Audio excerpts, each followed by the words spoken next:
in Samuel chapter 1, there's so many lessons to pull from this passage, but the one that stood out to me is God's faithfulness.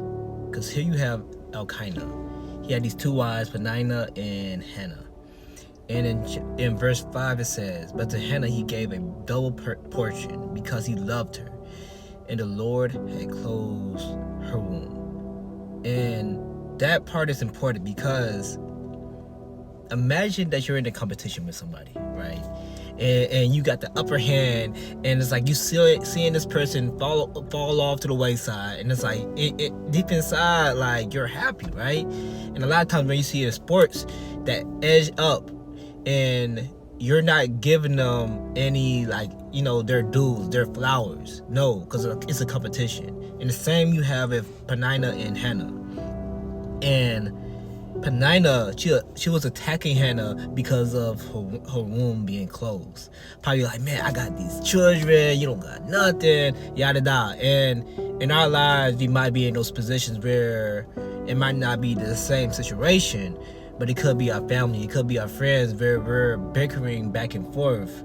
Whereas like we want what God has for us, but it's like we're still in this season of being denied and rejected by others around us.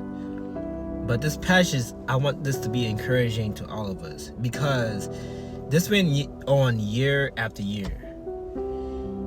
Yet still, Hannah found herself at the house of the Lord. So for us, when we find ourselves in these situations, where it's like it's hard for us to turn to the left or right, let's remember to go back to God in prayer. And the title of this message, if you're writing down notes, is Desperate Prayers. Praying desperately without, thinking about who's around us, but praying out our heart.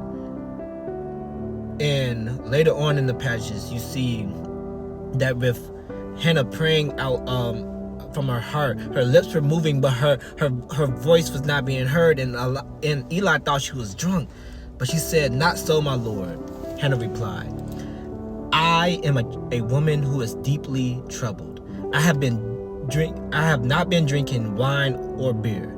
I was pouring out my soul to the Lord." So today, let's continue to pour out our souls to the Lord.